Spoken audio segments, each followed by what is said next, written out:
পেয়ে গেছি ওর ভেতরে। ওরা ছাতের উপরে হলুদ খড়ের গাদা কেন রেখেছে? যদি না কেউ এর ভেতরে লুকিয়ে থাকে। আমি তোমাকে 5 সেকেন্ড দিচ্ছি বেরিয়ে আসার, বিশ্বাস করো, তা নাহলে যা হতে চলেছে তোমার পছন্দ হবে না। ট্যানার হচ্ছে আমার টার্গেট। দাঁড়াও, কি? তুমি ওকে মারতে পারবে না।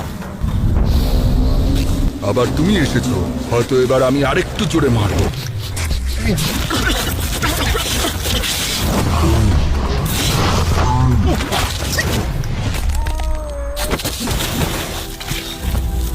আমাকে ববকে বাঁচাতে হবে, ববকে বাঁচাতে হবে।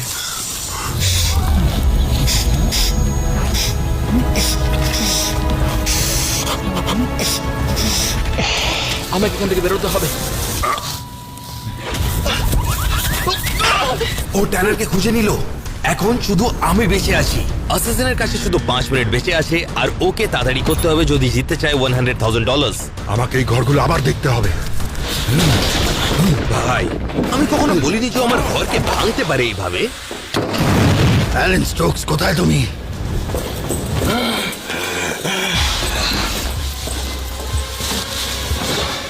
আমি এখনো হার মানিনি।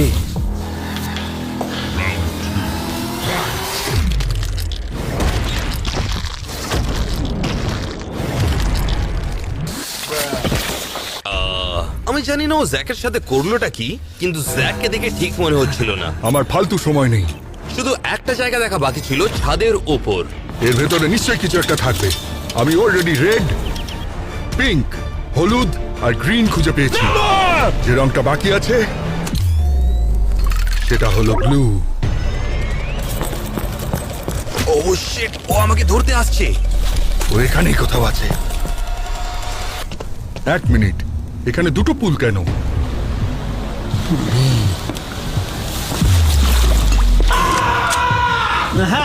দাঁড়াও, আমাকে মারো না। ওর ভেতরে ঢুকলে কি করে? 1 মিনিট, আমি তো ভুলেই গেছিলাম। অ্যাসাসিন যখন সবাইকে খুঁজেছিল, ও সবার এন্ট্রেন্সটা খুঁজে পেয়েছিল। সেই জন্য ও এখন অব্দি আমার এন্ট্রেন্সটা খুঁজে পায়নি, যার মানে হচ্ছে টেকনিক্যালি ও আমাকে এখন অব্দি খুঁজে পায়নি, যার মানে টাইমস আপ। আমি এর আগে কখনো এরকম নিখুঁত সিক্রেট রুম দেখিনি। আমার একটা প্রশ্ন আছে, তোমার নেক্সট টার্গেট কে? যারা যারা চ্যানেলে সাবস্ক্রাইব করবে না